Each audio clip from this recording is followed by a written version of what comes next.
Winning a few outlaws, winning one outlaw show would be amazing, especially here.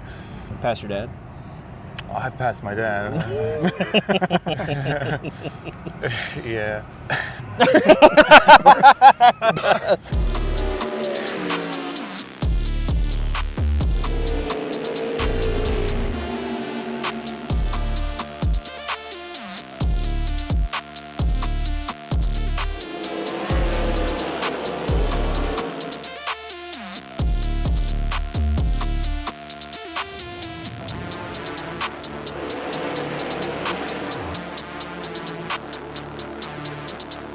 Ladies and gentlemen, this is Knoxville Night in America! Welcome back, everybody, to Knoxville Nights. It's great to be back with you, Blake. It is just you and I. I'm Josh Gerlach with Blake Walker. We got big timed by Kade. You know, he wins 2 features in a row and just is like, I'm done showing up on recording night now. So no, not really. But Blake, it's, you know, Kade does not race for a living. So the perks of being a weekend warrior is that sometimes you have other stuff that you have to take care of before you work a 24-hour shift on Monday. So we'll just get it out of the way. Congratulations to Kade. It was fun watching him win his 2nd feature in a row on Saturday night. Kade is not here. We're probably going to put, we had a trailer talk or victory lane talk with him after the races on Saturday. We might stick that in with this one, along with our interview with Austin McCarl. We do have Austin with us at the tail end of this as well. So make sure you stick around, hit like on this video. That helps us way more than you know. And hit subscribe, create yourself a Dirt Vision account. We are on Dirt Vision every single week for free, so you can watch us for free there. And we talk about watching and all this stuff a lot, but we know that there's a lot of you that listen also. We're on Spotify and Apple Podcasts, so thank you for listening there, and leave us 5 stars. That also helps us a lot as well. Blake, it was, like I said, a lot of fun getting down to the racetrack. I had a major FOMO during the Outlaw weekend, so it was really cool seeing everybody back down there and getting to do some new content and everything. We'll talk about that a little bit as well, but fun weekend. A little chilly, but fun. Yeah, it was a little chilly. Friday was really cold, like for practice night. If anybody got down for practice night, it was pretty cold. But yeah, it was a fun weekend. We are able to break the largest crowd that we have ever had at a weekly show ever at the Knoxville Raceway. Incredible. And it's all thanks to Craig Ford, who was just kind of blown away when he came up in the booth with us and talked to Tony and I. He was just blown away. He was so happy. It was like a kid in the candy store. He's like, this is so cool. And it was absolutely phenomenal. I was so happy for the whole track, everybody else, and I hope everyone enjoyed it. I got to say, a lot of people stopped by and talked to me and were like, hey, we enjoy the show, love watching the show. And, you know, if I didn't recognize you, that there's a lot of people that follow us on social media and whatnot. But I do. I really appreciate it. And Josh, I know you got the same. As do I. Shout out Luke Lane's mom, who wanted a picture with us. That was great. I told Josh we're gonna start kissing babies here eventually. Like it's gonna get to a point where people are coming out of the woodwork. They just like watching. But truly, it means a lot. And I'm sure Josh, you can speak on it as well. When people tell us that they watch or listen, like I still, to my opinion, I'm like maybe 15 people watch the show, but no, a lot of people watch the show, and we really appreciate it. And we're glad that everybody showed up. It was a really fun weekend and rivaled a 360 Nationals championship night crowd. That's how big that crowd was, Josh. It really did. Tony Ross shouted that out too, that he came out of turn 4 after like engine heat or something, or not engine heat, but like hot laps, and said that as well. And yeah, I mean, man, we're starting our 2nd season together now doing this, and it still does blow me away as well. It feels good also because it's like, you know, we kind of had this vision of what we wanted this to be, and just having 15 people, like you said, that watch and listen, and let alone many more, it really does mean a lot. And it's cool to get after this again with you and Kade. I wish Kade was here, but it was fun. We got to catch up with him last night and stuff. So big shout out again, like you said, to Craig Ford. I think that is something maybe not for free, but like deeply discounted, or some type of creative nights would be kind of cool to see. People absolutely showed up, and I wanted to poke a little back at some people that was like, well, yeah, of course a lot of people are going to come because it's free. And it's like, well, but the people still have to show up.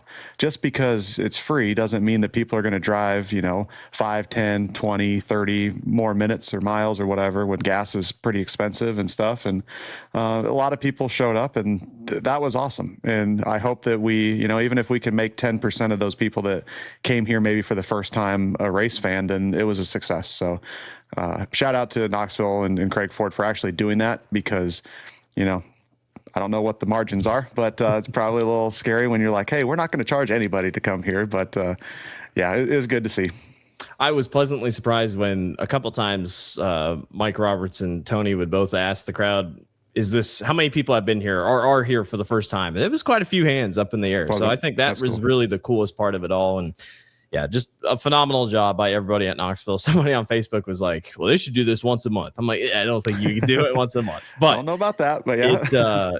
It was really cool. Shout out to everybody. Shout out to Craig Ford, Pella Motors, everybody who made that possible. And again, we hope to see everyone back here next week. That record crowd was pretty damn loud for this guy. By the way, it was really cool. Yeah. Looking back at some of the videos that I grabbed from Victory Lane, I think he may have had the loudest reaction, which is probably cool. Did. Big pop. Which is really cool. Big pop. Yeah, really cool. So before we dive into the episode, like I said, we do have Austin McCarl and then also Kade at the back end here. I just wanted to shout out shoptrackthreads.com. That's where you can get your Knoxville Knights and maybe another potential red shirt that was Knoxville teased. Knight America is being worked on as we speak. So. Yeah, that'll be cool. Feel for Ryan Levitt, one of the main guys over there. He took a hard tumble last night. We'll talk about that. He's okay, which is the most important thing. But Knoxville Knight shirts and hats and other apparel is at shoptrackthreads.com and at the Track Threads trailer every week at Knoxville.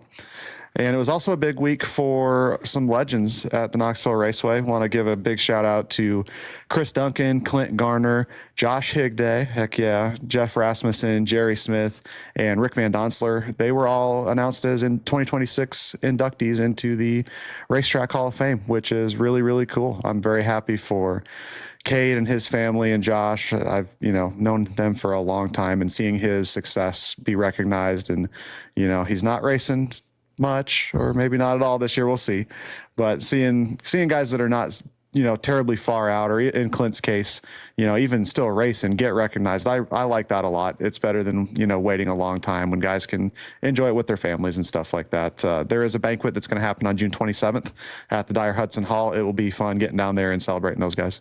It's a great class, and like you said, I can't wait to celebrate it here on June 27th. Happy for everybody that got in, and it's a great group of people, and I'm excited to celebrate here in a month. Absolutely. You want to get into the race night recap? We had talked about the largest weekly crowd ever. Well, we also had almost 100 cars. Right?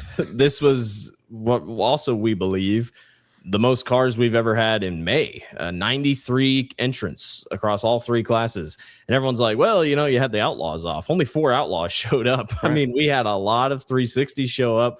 I think the final tally was 40 410s, Light and State Bake 410s, 38 Randall Roofing 360 sprint cars, and 15 pro sprints. So that's about a solid field. Yeah, that's about as good as it gets. And usually 360, we'll have a bigger 360 field than 410s on, I'd say a normal night.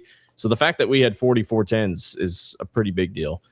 So we will start out with the pro sprints. We had 15 of them sign in. Qualifying went to Luke Lane, Matt Allen, and Mike Mayberry, where the top three. Luke Lane was quickest. This qualifying was the 4 cars at a time for 3 laps. Just that's kind of how they're going to do it for the pro sprints and the 360s, just to try to move things along. Matthew Stelzer ended up picking up heat race number 1. I talked to Matthew a little bit. He's giving me a hard time. He's like, when are you going to get a pro sprint guy on? Well, I think, Matthew, we're going to work on it possibly next week. We're going to get Matthew on here eventually. It's a fair critique. Fair critique. We will. I'll admit we've been bad about it, but we will get somebody else on here shortly. Matthew's still running a port time schedule here this season, but still good to see him whenever he's here at the racetrack. And then Jay Kinder picked up heat race number 2. Matt Allen started on the pole. We had an invert of 6, I want to say. The invert can only be as half as many as the field. So we had 15. The invert really could have only been 8 as the highest. So they were heard just feedback. They heard feedback about that.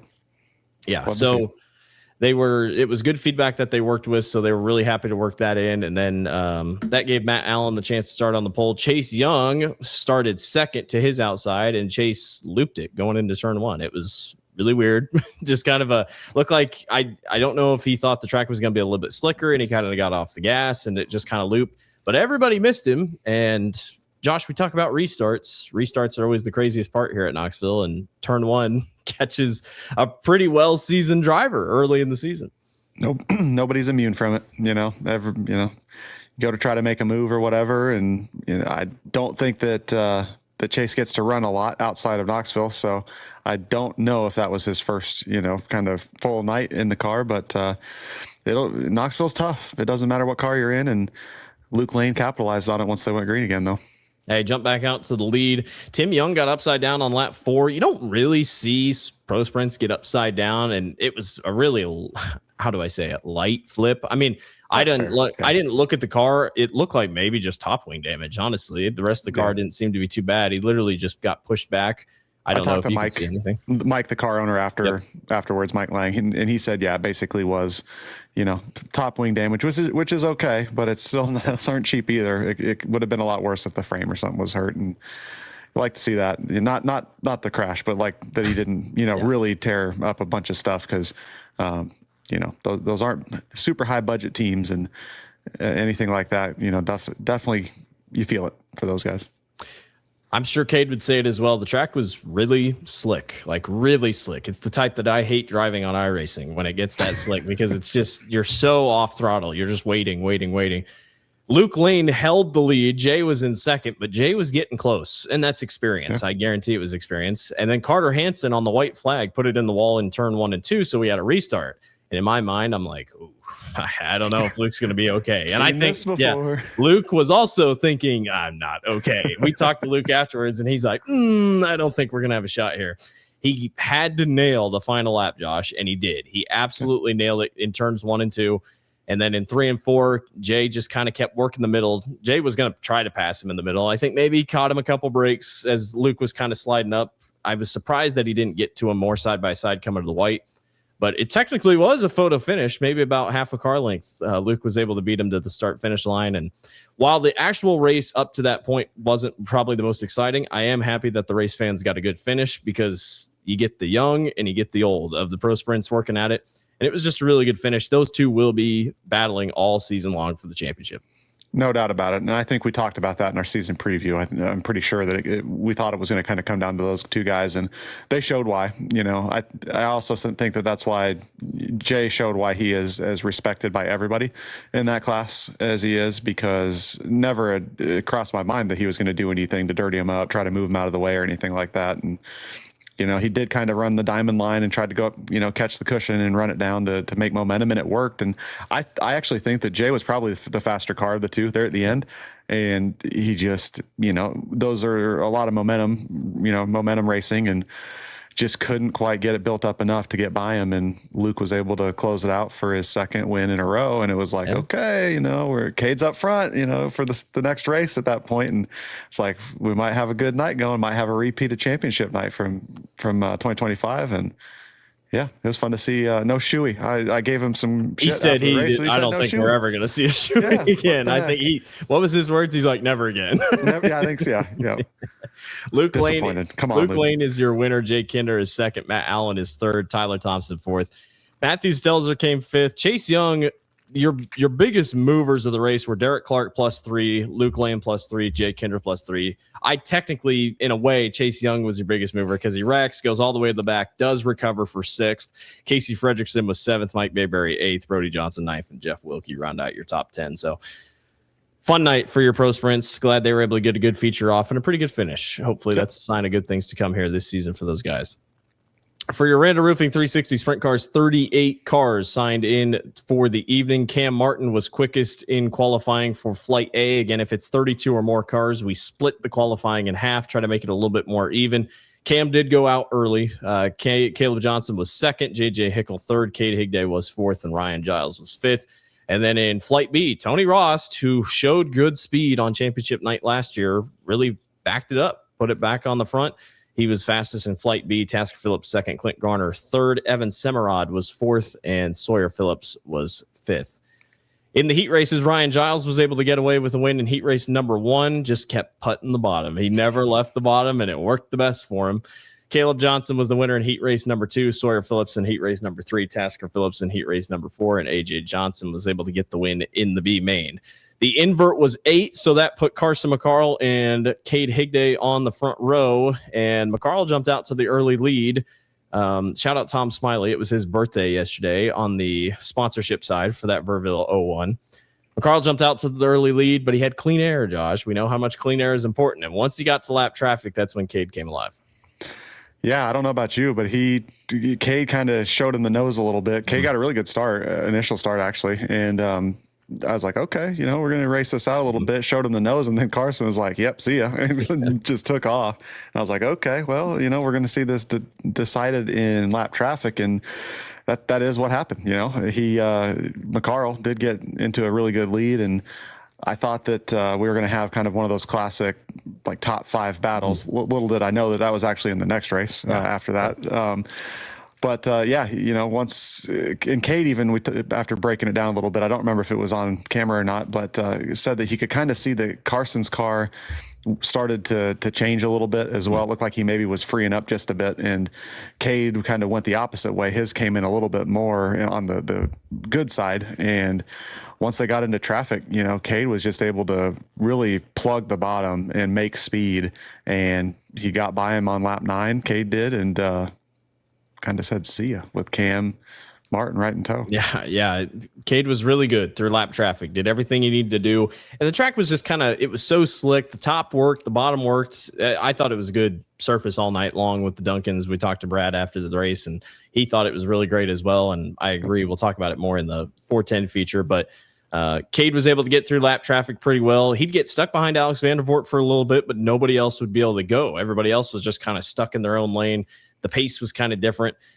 Ryan Levitt broke a steering gear on lap 17 into turn 1 and 2 and took a hard tumble in turn 1 and 2. Got pretty high up. The nose wing actually went over the fence and landed before the chain link fence that's just outside of the highway. So really tough hit for Ryan. He was a little nimble getting out of the car and was able to chat with Mike Roberts afterwards on Dirt Vision, and disappointed, but he's like, we'll be back next week, ready to get going. That's a really nice wrap that they've got on that car, and they should have good momentum or feel confident coming into the season. It's a tough start to the season on night 1 for Ryan.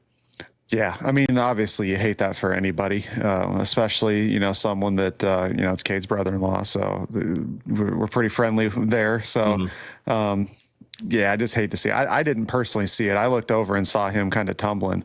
But anytime you have anything in the steering go, when I think he even said it, you're basically wide open, getting ready to exit the corner, and you're just along for the ride. And it's similar to what happened with Cam last week in the 410 as well. And you just have no control, and you just hope you can slow it down. Right. And I was just happy to see that he was able to walk back to the trailer, and they'll be back, they'll be back next week. And he's been kind of ascending a little bit towards the end of last year with speed and everything, and want to see him back up front. Yeah, absolutely. Able to get the restart back going, single file restart. Kade was able to get away. Clean air was the big difference maker there for Kade. He was just able to rip the bottom and get away. Tasker Phillips got the crowd on their feet. It was actually really fun to see the crowd really get up and going. Tasker found something on the very top where nobody else was going and Shocker. Just ripped it. I mean, I think maybe he was 6th or 5th at the time when that restart started, and he was just flying. 1 and 2, he was so good on the top. We talked to him afterwards, just quickly walking by, and he joked that Cam Martin might have been looking at the scoreboard and just kind of kept easing up. Could Tasker have gotten to Kade? I don't think so. I think Kade got out way far ahead, but I think Tasker could have easily gotten to second if Cam didn't move up. I think if Cam hadn't pulled that move, I think he would have finished second, honestly. Yeah. And it's coming to me. I would need to go back and watch it. Am I making this up? Did he kind of do the same thing last year? On either a mid race or a later race restart. He kind of did the same thing, jumped up top and just when ripped in doubt, if nothing's moving, just try something. That's exactly what it is. Look, Jace Park did in the 410 feature, which we'll talk about. But yeah, for sure. Yeah, that's why people love Tasker. That is the reason. The whole crowd, I got excited in the booth, and I'm like, he's still got a while to go for the lead, but I'm like, this is awesome. I mean, he's just ripping. And it was really fun to see. He brought it home in P3. Go back to the videos that we've done with him, and he does what he says. You know, he's obviously trying to win, but he's out there trying to put on a show. And God damn it, if he's not put on the show. Yeah. It was a really fun night. Kade Higday gets the victory, able to hang on. Kade gets his second win here at the Knoxville Raceway, and it's back to back. Won the championship race the championship night race last season, so it's now back to back for Kade. He's your points leader start the year. He was very happy in victory lane. Obviously, the crew did a great job, and everything just kind of fell the right way. The car was fast, and I'm sure Kade would tell you that. And I don't want to speak too much else on it, Josh, because we'll show you the video here when we chat with him in a little bit, but. Good run for Kade. Happy for him as always. You have to try to be neutral I'm trying to be neutral. And I feel like in the booth, I did a good job staying neutral last night. Yeah. But I was happy for Kade. I'm always happy to see Kade in victory lane. And I think this is what I thought was going to happen last year. But now it's like, now that it's happening, the expectations are there for Kade to be one of the top championship competitors. I totally agree. And I would like to see him get some more experience in, dirty air, just to see what that's going to be like. Cause especially come, big money time, 360 shootout, 360 nationals, you are going to need to have a car that can maneuver. And I think he showed that last night, which is good. And, you never want him to be coming from the mid pack as well. But like I told him last night, it's like, obviously last year it got off to a decent start, and then boom, things did not go very well, not of his own doing even. And it was kind of digging out of a hole from there, but I'm very happy. It was cool. Just everything. Stu Snyder, his brother-in-law, also won last night. The number 24 at the Kentucky Derby won. Everything was coming up 24. Yeah. And this morning, if you go back to the Knoxville Knights YouTube channel, you can ride along with Kade on the feature. So we had the camera on board. Thank God. We almost didn't put it on because it was a little last minute decision, but pretty happy that we did that. Go check out our YouTube channel, and you can ride on board with Kade for 20 laps. Blake, 20? It was almost 20. We had the yellow, lap 18 or 17 or something like that.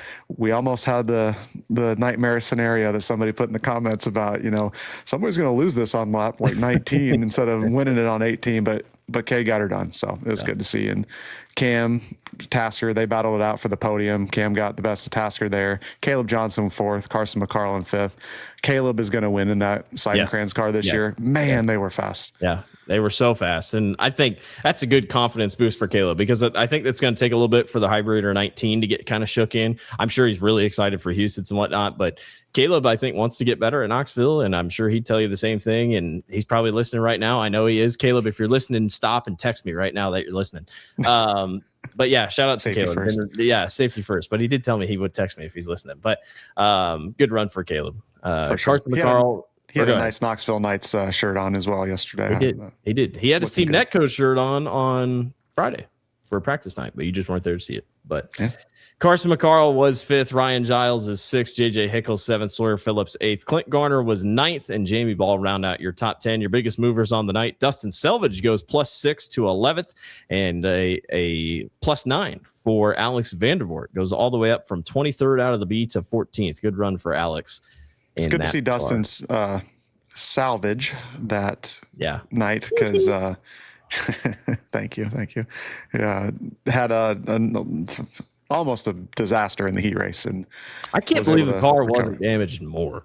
Same. That hit. I was kind of blocked from where I was at. I thought he was just going to smoke the guy that looped it, but glad he didn't. I'm surprised none of his kids said anything about it on his tweet. His kids were pretty monotone this week on Twitter. So the post-race thing was pretty good, though. I've missed those. Good to see those back. Yeah. All right, moving on to our Light and State Bank 410s. 40 total cars. Austin McCarl was quickest in Flight A. Ryan Timms was second. Linton Jeffrey third. Justin Henderson fourth. And J.J. Hickle rounded out the top five. In Flight B, Emerson Axum was quickest. Then Buddy Kofoid, Brian Brown, Garrett Williamson, and Sheldon Hodgshield. So pretty much all your heavy hitters that you'd expect to be up there.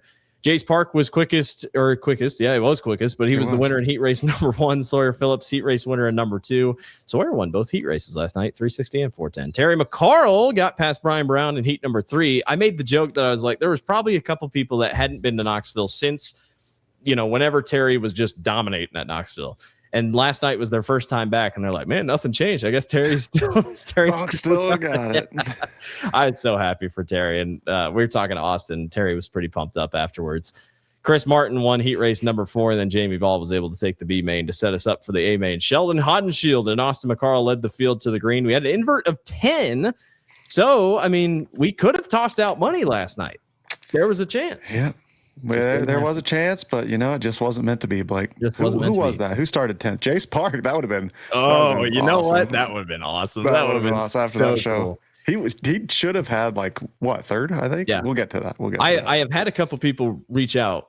I'm sending everyone to the Knoxville Knights page or you, because I have had people be like, "Hey, I'd love to donate a couple dollars to this thing." So if you have anything if you want to donate anything to this fund, we need to think of a name for it. We need to make a graphic stuff, but get a little mini cardboard. Mini cardboard sign, something like that. Send all your stuff to Josh or the Knoxville Knights page or something. Josh will get you taken care of. Yeah, and you know what I'll probably tell you if you do that is I don't really know what we're doing, because you never know if you're going to get the 10 or 12. So it's I don't want to be sitting on a pile of cash. So it might just kind of be one of those things it'll happen, and then we'll be like, okay, we'll pay you next week.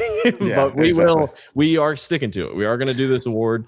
We are committed to this. Yes, you have our we are word. absolutely committed to this, but just a couple logistical things. I will say the 410, I think it is possible. It's going to be tough in the 360, and it's going to be really tough. Well, the pro sprint side will be really interesting. I don't know how we're going to do that, because the pro sprints now, there will not be an inverted 10 or 12, so we might have to figure something out. We can think on something. Maybe it's something a little bit different, just to do something for those guys. We'll think on it.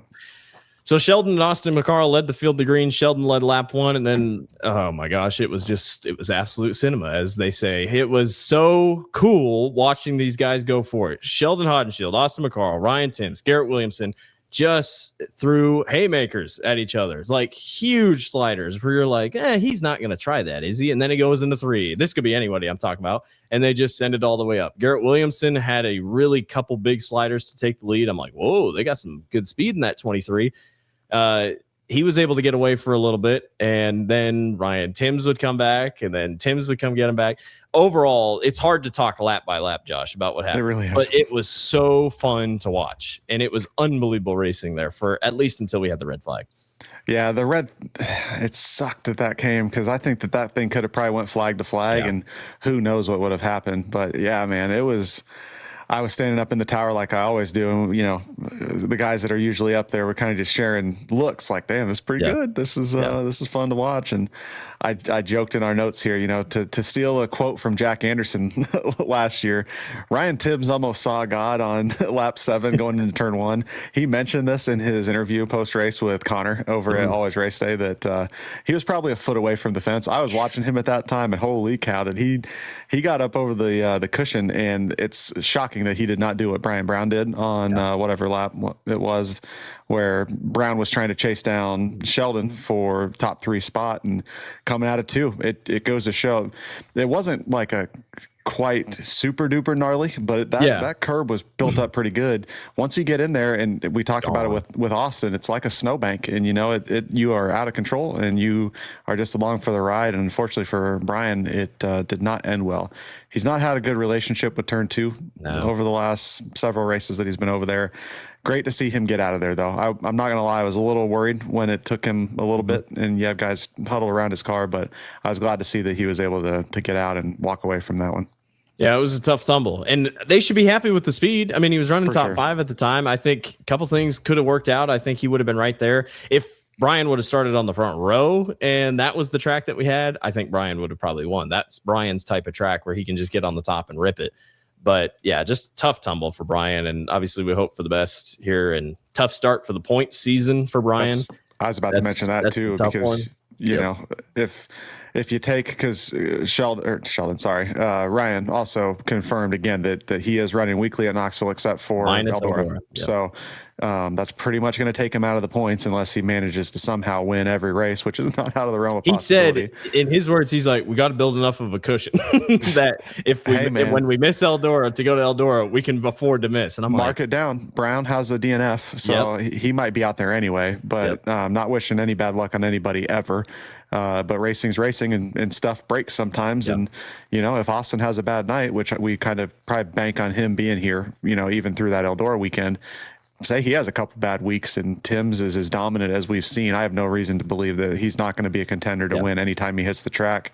He could do it, man. That would be pretty incredible to see. Yeah, it'd be awesome to see. We had the restart after the red flag, and Ryan took off. You knew kind of when, even before Brown's flip, like Ryan was taking off through lap traffic. The car had settled in. He was going to cruise. It was really just Sheldon, Garrett, Austin McCarl, and JJ Hickle at one point got to second on the backstretch, trying to get around Sheldon. This close, man. He was so close. They just kept pinching each other, but there was just so many comers and goers. Garrett kind of dropped off. I was going to try to catch him after the race, but it's something, I guess, just car kind of went away from him. Kelby Watt entered the top 5 at one point with 5 to go, and then this white car with no sponsors on it starts ripping the fence, and it was mesmerizing. Jace Park, who has had decent runs here in the 45X when he was with Johnny Herrera. I remember he had a good night a couple years ago. He ran top 10, but Knoxville has not been his track by any means. He put that thing on the fence, and I don't think he was scared. He just ripped the fence, and in 1 and 2, it was harder to tell. But in 3 and 4, it was hard to tell. In 1 and 2, he was making up so much time. Like, he just blew past everybody, and he falls just short of getting past Sheldon Hodenshield at the end for third. I mean, what a run for Jace Park. Like you said, it was just a white blur out there ripping the lip. I mean, he restarted like 9th or 10th with 10 to go. And then before you know it, he's up there along with Kelby. And by the way, shout out to Kelby Watt. Also, that thing has been fast as hell. They should be very happy. Yep. He has really made strides. He's always been, pretty good at Knoxville, I'd say. Mm-hmm. But they really are making strides. That car looks beautiful, by the way. I just have always loved their paint schemes that they do. And it's cool seeing those guys. But, man, I thought Jace was going to be challenging Austin there if he got up more over laps. the cushion in turn 4, and that cost him. But, man, he was – I thought then at that point he was junking it because, again, I couldn't like with Brown, which ironically those are out of the same stable, those cars. Yeah. He was really close to eating it out of turn 4. Before the season started, if you would have said Jace Park's going to win at Knoxville, I would have been like, I don't really think so. But then after last night, everyone on Twitter and Facebook's sharing the same sentiment. Jace Park probably going to win a race here at Knoxville. If everything kind of falls his way and the track kind of turns into that, I've been impressed with Jace. Even with the Outlaws here too, with the last 2 races, Jace has shown up, and I'm excited for him. I think he's going to have a really good season. Yeah, I think he's going to have a great season and a good jump start, maybe to get back going for his career. I mean, he's still so young. He's kind of like Ryan Timms, but stay here, race here weekly, and have a chance to run top 5 in points. I think he's got a really good shot. So he's in a really good situation with that car as well. So, there's a lot of wins that have come out of that BBR shop. Yeah, and I'm sure that means a lot to Ryan to see Jace do that. So, we'll just have to wait and see. Austin McCarl did get to second past Sheldon, but the problem was Ryan Timms was a straightaway ahead. Ryan he gapped the field. It was unbelievable. It's what we've seen all the time.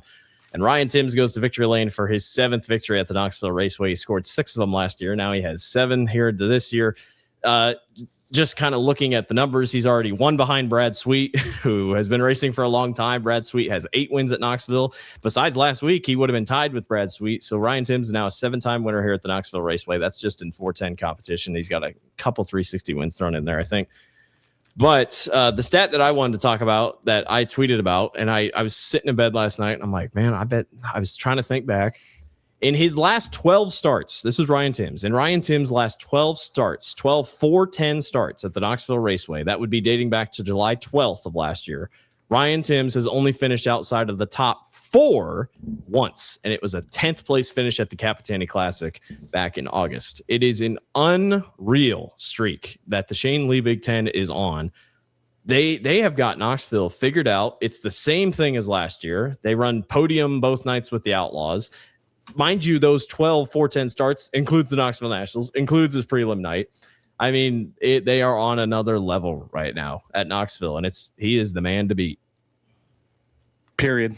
Yeah, period. I've got nothing else for that. He is the man to beat, and Ric Flair said it once. You got to To be the man, you got to beat the man. You got to be the man. Yep. Nobody's beat the man yet besides in weekly competition, of course. Yeah. But yeah, it's fun, man. I am bummed that he is your high limit mid-season or midweek series points leader also. Yeah. And I did check with him. They're not going to be able to run that full schedule. So that is a bummer, which sucks. I wouldn't have guessed that was going to be the case, but it is what it is. I'm happy that he'll be at Knoxville because we've been saying over the last year, enjoy this while it lasts, because he even told Connor, it's like, he's not going to be racing weekly at Knoxville forever. This and I'm sure he'd love to knock off season. A track championship. I think that'd be something big for him. And it's for sure. It's fitting. Justin Fiedler had on Dirt Tracker today. I don't know if you watched it, but he talks about Ryan for about the first 6 minutes. And Ryan, after winning the Tusky last year, went winless for 7 months. Like 7 months, he didn't win a 410 race until last night, finally broke that streak. So he kind of came back down to earth. To be fair, he wasn't racing for it wasn't racing a ton, but a lot of those shows that he raced after the Tusky were World of Outlaw and High Limits shows. And like he missed the final night of the show in Charlotte for World Finals. I mean, and I don't think Australia went really well for him, and I think he'd tell you that, but I think he's glad to finally get back on it. And I think it really started at Eagle the other night when we were there. I think he finally getting the speed back underneath of him. And then obviously with the Outlaw. I'd say even before that, because he's had good races with High Limit. Like he was hard charging there. And I agree with how I want to say it. Yeah. We saw what we saw towards the end of the season, like you were just mentioning there, especially the way they closed it with World Finals. I feel like they have taken leaps from that outside of Knoxville. I mean, obviously they're as good as you can get at Knoxville right now, as we were just talking about. But outside of Knoxville, that is where we should look for, and I think we're going to be seeing those strides because, as we've talked about with Ryan as well, his goal is to be on a tour, and you can't just be a one-trick pony, which he's not, and you can see that the strides that they're taking that. He's super young, man, and he's got a lot of talent, and he's got a lot to, that he can improve on, which is a scary thought if you're a competitor of his, I'm sure. And it is crazy to say, but in my heart, I truly believe it. If there are betting odds for the Knoxville Nationals right now, he is the favorite. Like there is no way. I'm sorry, you cannot put Gravel right now above Ryan Timms. They've got to be even at the very least. At least even, because yes, Gravel is very good at Knoxville. Every time the World of Outlaws come here on 2 night shows, he's probably going to win one of the nights. But they are right there, neck and neck, and it's going to be fun. I mean, Kyle Larson, we talk about it with Austin McCarl, but Larson will not be here for 410 Nationals this year, so that opens the door once again for not just Tim's Gravel, but then somebody else. But Brad Sweet, Brad Sweet, obviously. Well, that car is going to be here, but you've got the things turning in my brain now, thinking or talking about that, and it's like, man, we could have a real fun battle. It's going to be a fun year, not just because Kyle Larson isn't here. I'd love if Kyle Larson is here, but I think, it gives you the opportunity. I'm excited to see how they grow. Let's not jump ahead 3 months, though. Okay. I know. I'm going to enjoy May. I'm going to enjoy the month of May. Happy May the 4th to everybody, by the way, when this is coming out. It's National Star Wars Day. Shout out. May the 4th be with you. I'm a big Star Wars guy. May the 4th be with you.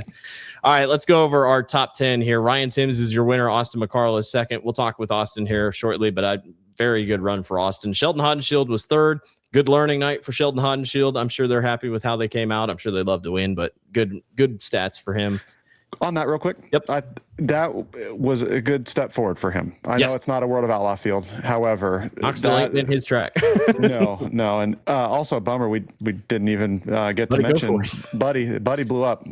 So did get to chat with him shortly before engine heat. And they were looking, he basically won every practice session on Friday.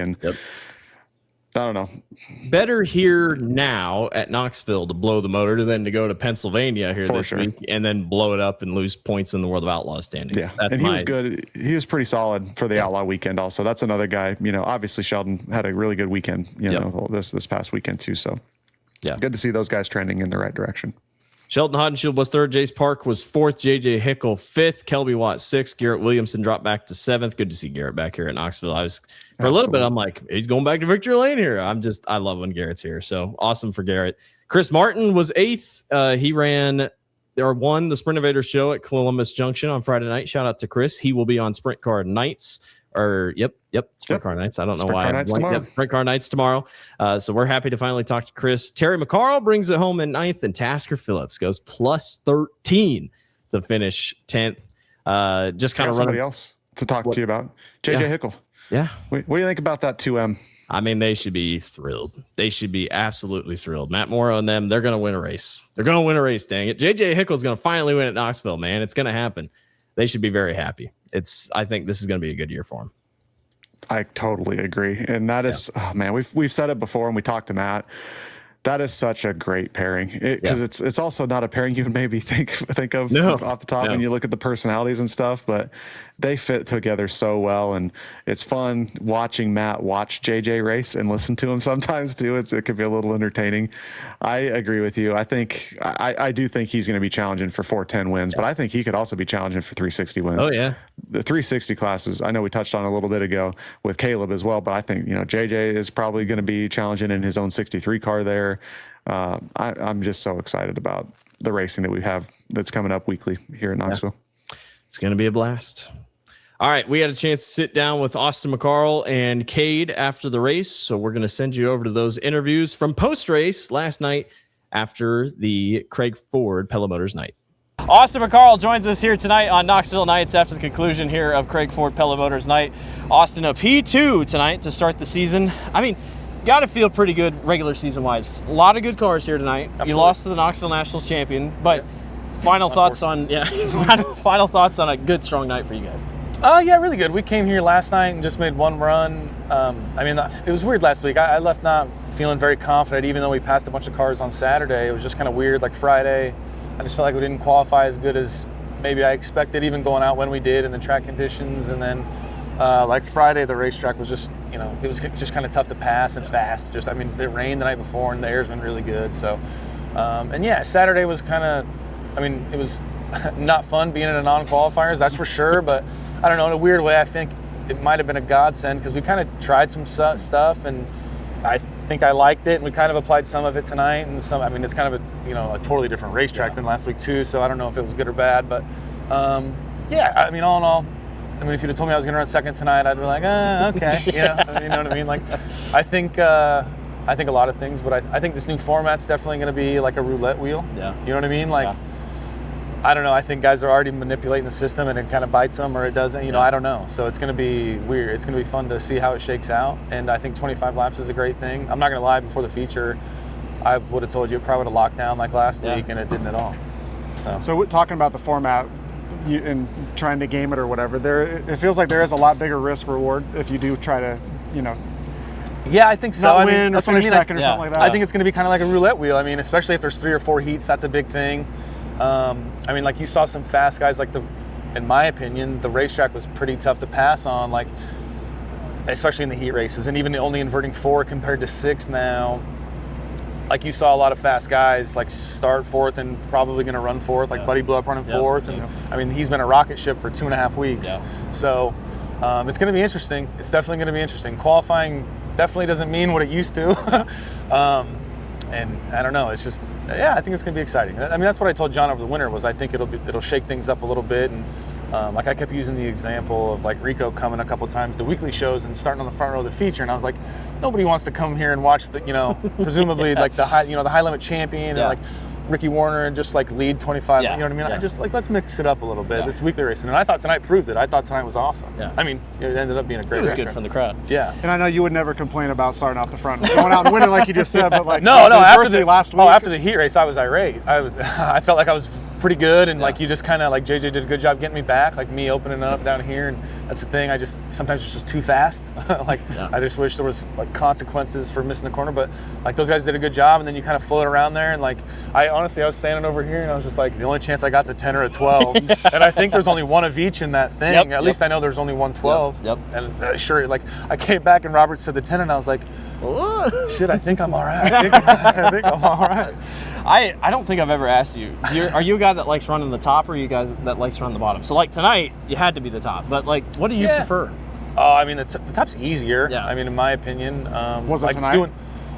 No, no. Even running the bottom down there, like in 1 and 2, was crazy technical. I don't know. It ended up a lot better than I would have thought it would. It was definitely tricky, and I don't know that we'll ever see a track like this really Quite again. like I mean, it's just kind of weird, the weather, and I don't know.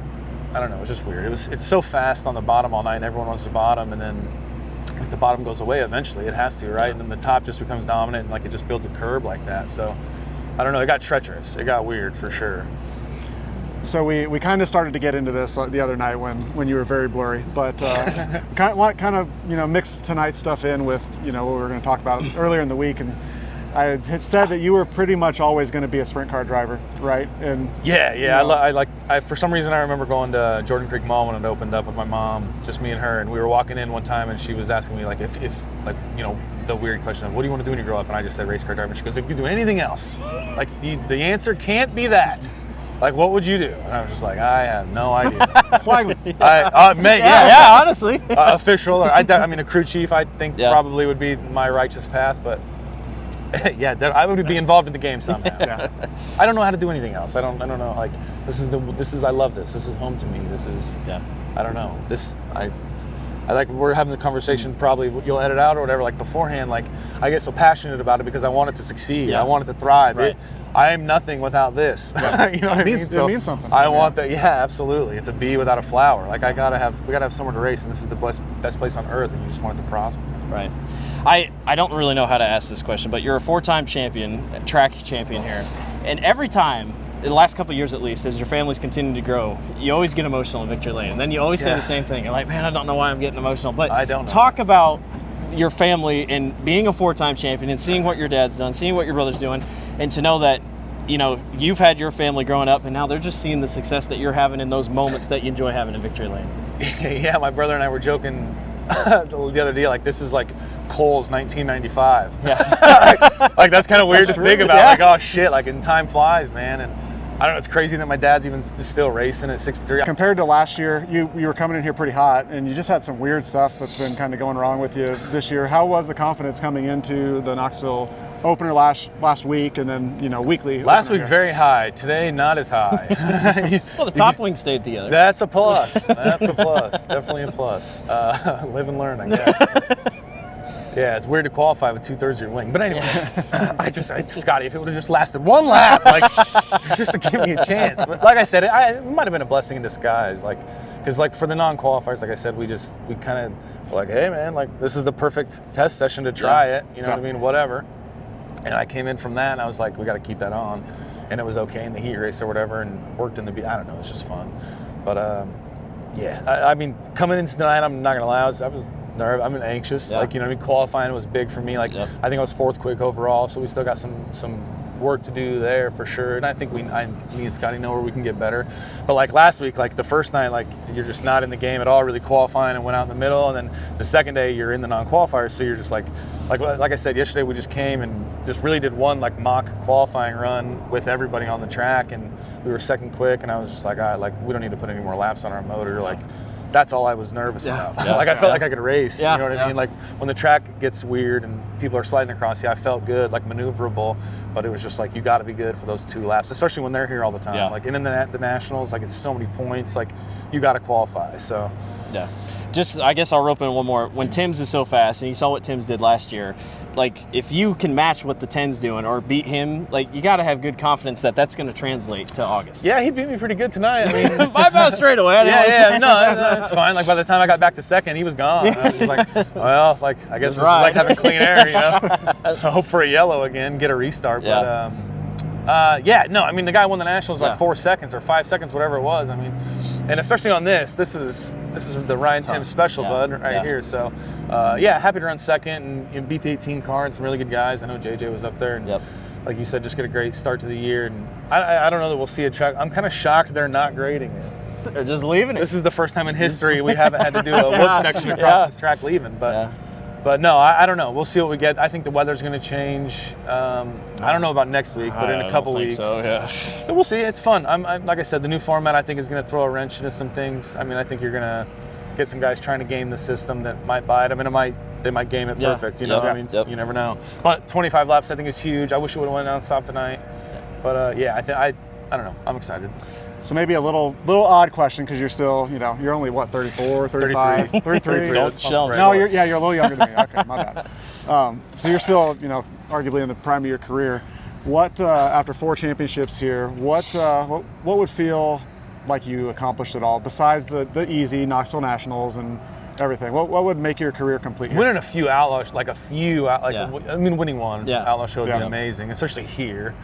Pass your dad. I've passed my dad. Yeah.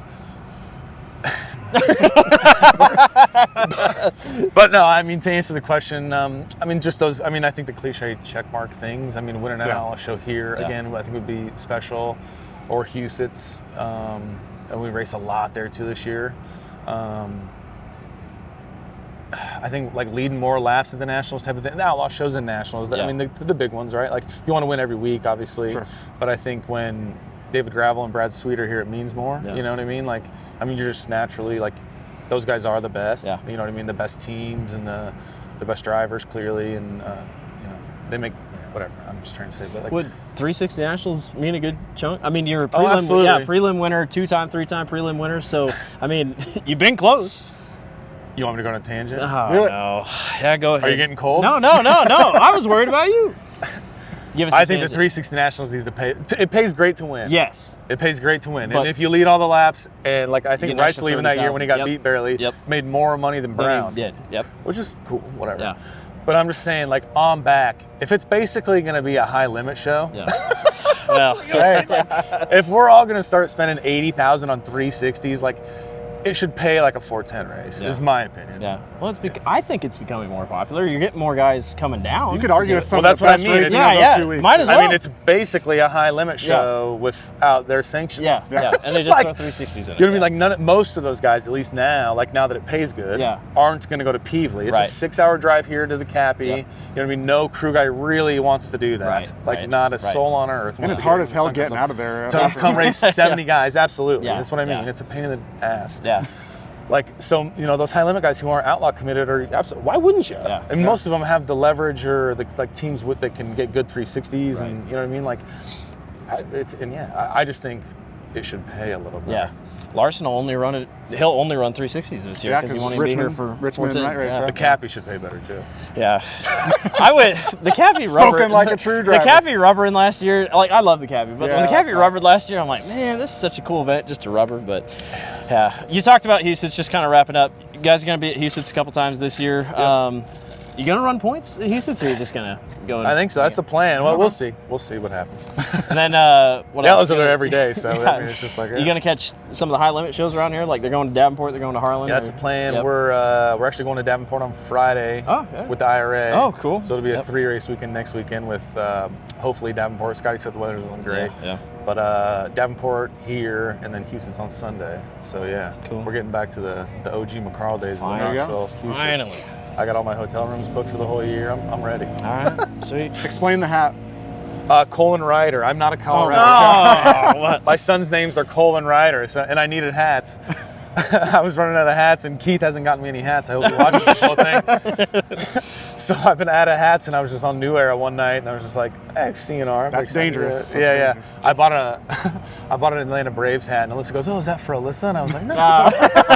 Just kidding. Oh, my gosh. Well, Love it. that's awesome.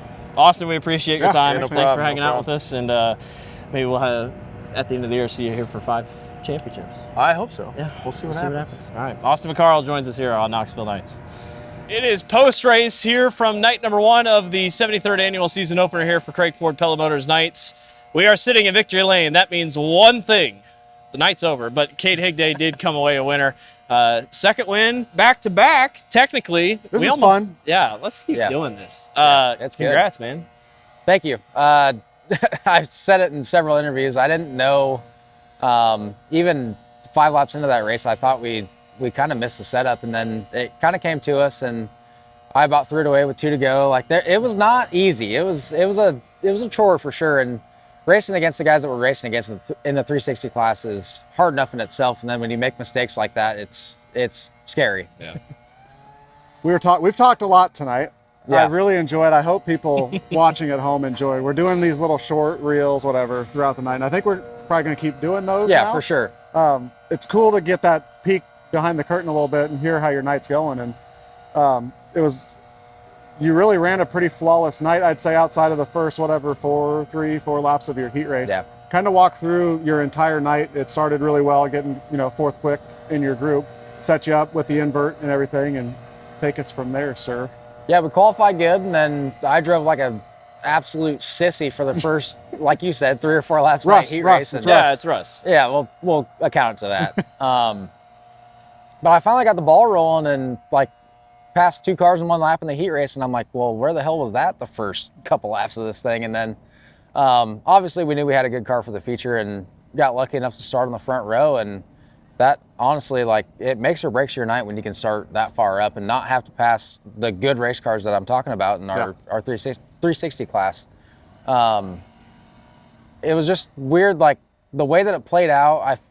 I said it last year when we were talking right here, like that was the first race that I felt like I made all the right moves at the right time, and then I haven't raced since then. And tonight I would say the same thing. Like I got to Carson in traffic and made the right moves and got by him at the right time, and then just kind of did my own thing and ran my own race. And it was a lot like last year, and honestly, like, I like it. Yeah. I'm not mad about it, but I'd like to win one from not the front row. That's what we were saying. just to say that I didn't win all of them from the front row. Yeah. Yeah. You didn't, like you had talked about, you didn't race at all before coming into tonight. Do you think that would have changed anything if you would have taken this car somewhere else like a week before and maybe were like, well, this didn't work, tune on this? Or do you think it just kind of, you're glad that this was the first night? I don't know. I always like to race before we get to Knoxville just because, I mean, you kind of knock the rust off. Like Josh was saying, he called the heat race rust. we'll stick with it. It knocked off halfway through. We can make up whatever shit we want. We can say whatever. We'll stick with it. But I always love running before Knoxville just to get laps in and honestly have no pressure. Like, this place is a lot of pressure. We race here for points. It's taxing on your brain for sure. And I feel like anybody in this pit area that races here weekly will tell you that. But it just played out in a very weird way that, like, last year it sunk in immediately that we won. Like, it was cool. We had a badass time after the races. Indeed.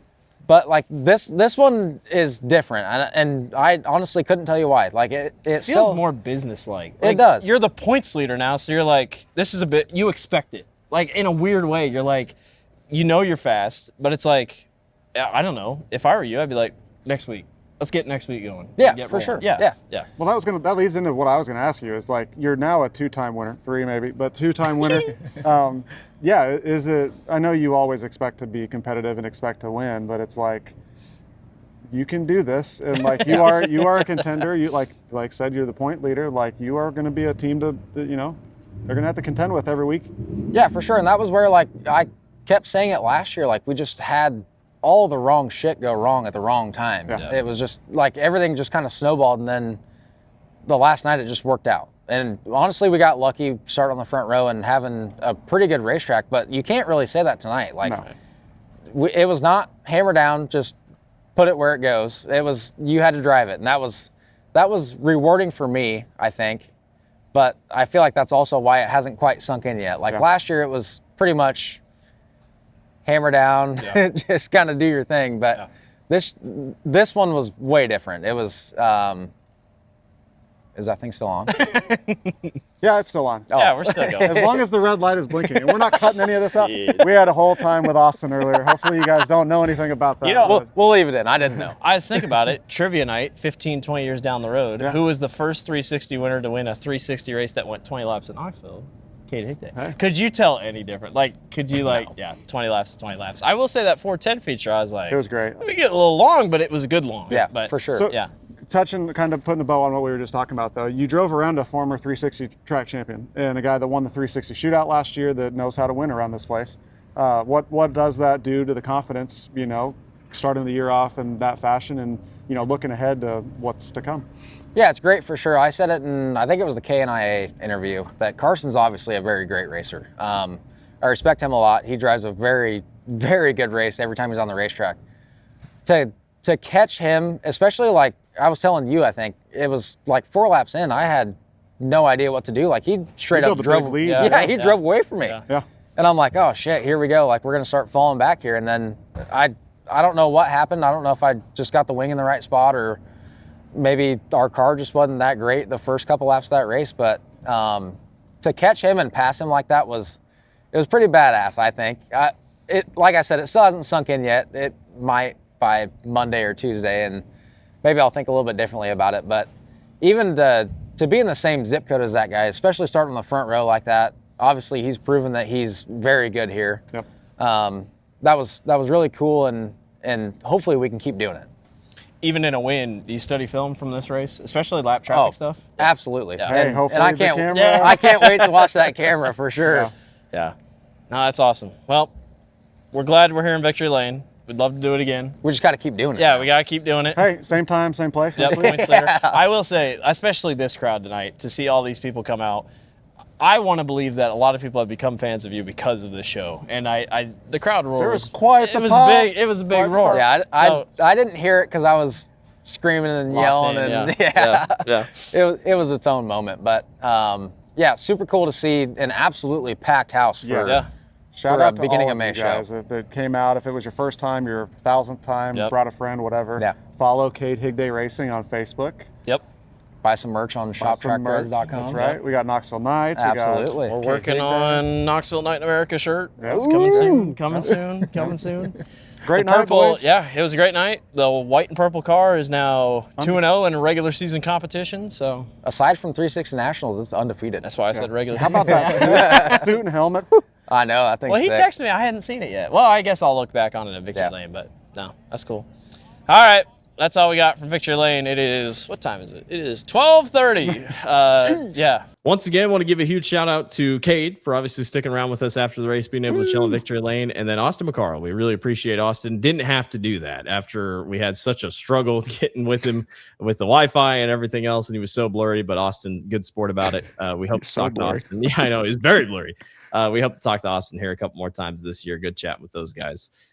All right, Knoxville Nights from the racetrack next week. Once again, I think we're going to try to talk to Luke Lane. We're going to work on a couple things, but also try to get the winner, whoever it is, get back on schedule here. I forgot, Blake. Also, let us know if you made it this far. Drop a checkered flag emoji in the There you comments. That'll help us see people that are sticking around. Let us know also if you enjoyed the through the night behind the scenes kind of content. I had a lot of fun doing that, especially with Kade, and it's a little bit different perspective, I would say, for people that aren't in the infield. So if you like that, let us know. I have fun doing it. So yeah, that's all. I wanted to mention that earlier and I totally forgot. So No, you're there's good. that. No, you're good. It is Local 5/Iowa Live night next week. So I saw Lou Seipold doing a couple video things down there. So I thought that was pretty cool. They're going to get all that set up. Tony and I got something coming down the pipeline here that you're going to see very shortly involving Local 5. So that was really cool. Lou was in the flag stand. Also reminded me, shout out McKenna Hassey and her husband Xavier Scott, who were there. Xavier, he was firing me up. I'm not even a Vikings fan, but he did the skull real quick, and everybody in the crowd was going crazy. I thought that was so cool. Good to see them back at the racetrack. So shout out those guys. And then Sprint Car Nights tomorrow night with Chris Martin talking about 4 wins to start the year. It's been a good year for the 44. So It's the Ashton effect. I joked with Ashton. yeah. I'm gonna get that trending soon. It's the Ashton effect. There we go. Don't forget to subscribe here on YouTube and leave a like. We'd really appreciate it. Create a Dirt Vision account. Watch us on Dirt Vision. Check out everything that's on Dirt Vision. Late model racing's been really good lately. I'm starting to become a late model guy just a little bit here and there. That Brandon Overton Budweiser Blake. car has got me going, even though he's not with the World of Outlaws late models. But I do enjoy the late model racing this year. It's been really fun. They've shout out Ryan Gustin got the win. Marshalltown man picked up the Dairyland Showdown victory. I had to throw that in there. Shout out Ryan Gustin, who picked up the win. Josh is like, I don't know what you're talking about. But Cool. Ryan I saw Gustin. Ryan Gustin at Stewart racing a sprint car last year. That was fun. Shout out Ryan Gustin. Picks up the Dairyland here the other night. Make sure I thought you that was also awesome. watch the Walkers walkthrough every Saturday morning. Yeah, Blake, yeah. have you been having fun doing that? I did have fun. I did not expect you to use the clip of me off to the side here. I thought I recorded that in confidence and was like, I'm not going to use that video. And then I opened it Hey. up on the morning. I'm like, oh gosh, I forgot about that. But yeah, Walker has been doing well. So, yep. It's fun. I'll leave it It's at been that. a welcome addition to our YouTube channel. So I enjoy as many people that we can get to do that. It's a very, short, tight clip that you can kind of get everything. You can get the weather, what to expect, some big storylines. You're doing a good job with that. Yep. All right. Don't forget to listen on Apple Podcasts, Spotify, and all other platforms. Follow at Team Netcode and all of our social media platforms. Knoxville Knights. Josh and I have our social media handles below, and then Kade Higday. You can check his stuff out on Kade Higday Racing on Facebook. That is all we got. It was a very successful season opener of Knoxville Night in America. We hope to see everyone back next week. Weather looks good. Gonna be a little cooler again, but should be good. And we're excited to keep the season rolling. So, Josh, good show. We'll catch Kade next week. And thanks, everyone, for watching. We'll see you next week.